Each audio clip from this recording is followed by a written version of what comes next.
Here's a 0Z GFS Model Run at 1 p.m. this afternoon. We have a trough digging in across the Great Lakes into the north and east. We have a flow out of the north and west. Ridge over the south and west is going to continue to bake that area.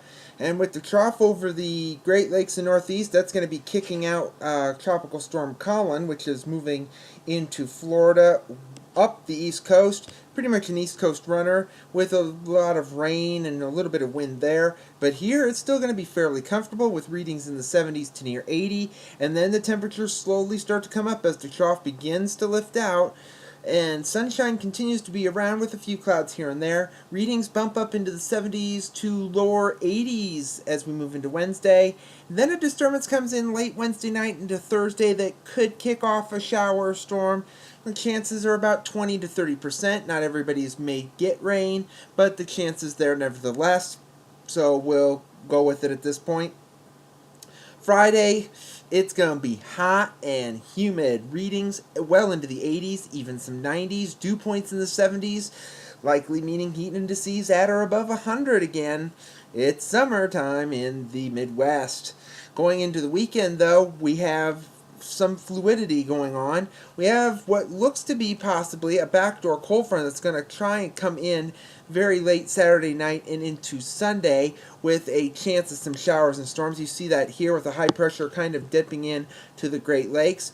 Along with that, we have a storm system that's approaching from the west that could bring us some showers and storms as well going into next week. Also, whether or not this backdoor cold front comes in that's going to bring in some air from the Great Lakes, or whether we're going to have the system coming in from the west, there are some trends that we're trying to look for at this point, so nothing too notable at this point, but the system from the west is going to be more notable as we move toward the early part of next week and into the middle of next week as this frontal system is going to come in. It's going to cool the temperatures back down, nevertheless, back to at least around the 80-degree mark, give or take a couple of degrees, but it's also going to remain rather wet into the early to middle of next week as well, if this happens to be correct. You can see the Gulf is open up.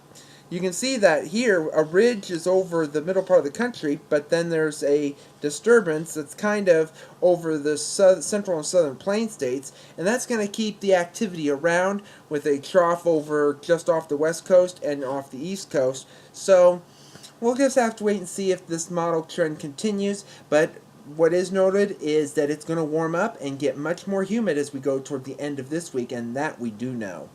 Satellite image from last evening, you see the tropical storm Colin over Florida. The center is pretty much away from the thunderstorm complex. Another storm off across the Intermountain West, and that's going to be moving in our direction slowly but surely. But it's also very hot in the south and west with some heat issues across the desert southwest, some air quality issues across the south and just around Florida. The QPF chart over the next 5 days, maybe about 1/10 of an inch of rain, but not everybody will get that 1/10 of an inch of rain. The heaviest will be with the remnants of, or with Colin along Florida and up the East Coast.